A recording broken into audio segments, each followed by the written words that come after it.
আপুনিও যদি বিচাৰি আছে একদম সহজে কেনেকৈ আমি ডক্টৰ ভূপেন হাজৰিকা দেৱৰ ছবি এখন আঁকিব পাৰোঁ, তেনেহ'লে একদম বঢ়িয়া ভিডিঅ'ত আহিছে। কাৰণ এইটো ভিডিঅ'ত মই আপোনালোকক দেখাম একদম সহজে কেনেকৈ আঁকিব পাৰি। একদম প্ৰথমতে এনেকুৱা এখন গ্ৰীড বনাই ল'ম। আৰু যদি আপুনি নাজানে কেনেকৈ বনায়, অলৰেডি মই ভিডিঅ' বনাই থৈ দিছোঁ, লিংক ডেছক্ৰিপশ্যনত আছে, তাত গৈ পিনে চাই লওক। আৰু এনেকুৱা এখন গ্ৰীড আপুনি A4 চাইজ পেপাৰত বনাই লওক। তাৰপিছত আমি এটা বক্স চুজ কৰিম, ওপৰৰ ফালৰ পৰা 4, তলৰ ফালৰ পৰা D, ঠিক আছে। একদম ইজি প্ৰচেছ। 4D যোনটো এই পাৰ্টিকুলাৰ বক্স আছে, এই বক্সটোৰ পৰা আমি ড্ৰয়িংখন ষ্টাৰ্ট কৰিম। একদম সহজ পদ্ধতি, ইমান একো কমপ্লিকেটেড নাই। যোনবিলাক বিগিনাৰ আৰ্টিষ্ট আছে তেওঁলোকে কি কৰে, ফ্ৰী হেণ্ড বনাই দিয়ে। যেনেকৈ এখন ফটোখন চাব, ফটোখন চাই পিনে ডাইৰেক্টলি বনাই দিয়ে, একো আইডিয়া নলগোৱাকৈ। যেনেকৈ দেখা পায় তেনেকৈ বনাই যায়।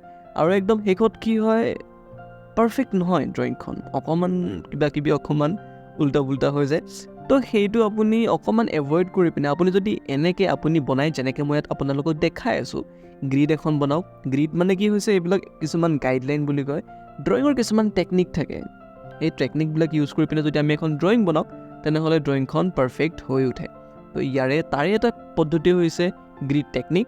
আৰু যদি আপুনি নাজানে গ্ৰীড টেকনিক কি হয়, মই বহুতবিলাক ভিডিঅ' বনাই থৈ দিছোঁ। এবাৰ আপুনি মোৰ চেনেলটোলৈ ভিতৰে যাওক, গৈ পিনে আপুনি ভিডিঅ'বিলাক চাওক, তেতিয়া আপুনি অকণমান নলেজ পাব গ্ৰীড টেকনিক কি হয়।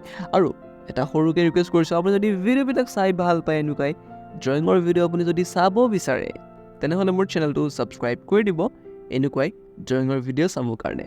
তো ইয়াতে বেছি ইমান ক'বলগীয়া একো নাই, আপোনালোকে চাওক কেনেকৈ মই ড্ৰয়িংখন বনাই আছোঁ। যেনেকৈ বনাই আছোঁ তেনেকৈ আপুনি বাছ ফ'ল' কৰি যাওক। যোনটো বক্সত মই যি বনাই আছোঁ সেইটোকে আপুনি চাওক। লগা হ'লে ভিডিঅ'টো আপুনি পজ কৰি ল'ব পাৰে, বাছ আপুনি সেইটোকে চাওক, বেলেগ একো চাব নালাগে। যেনেকৈ মই বনাই আছোঁ, যোনটো বক্সত মই বনাই আছোঁ, সেইটো যদি আপুনি ফ'ল' কৰি যায়, মই আপোনাক গেৰেণ্টি দিব পাৰোঁ আপোনাৰ যোনখন ড্ৰয়িং হয় সেইখন 100% পাৰফেক্ট হ'ব।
আৰু এনেকৈ আমি ডক্টৰ ভূপেন হাজৰিকা দেৱৰ ছবি এখন বহুত সহজে আঁকিব পাৰোঁ।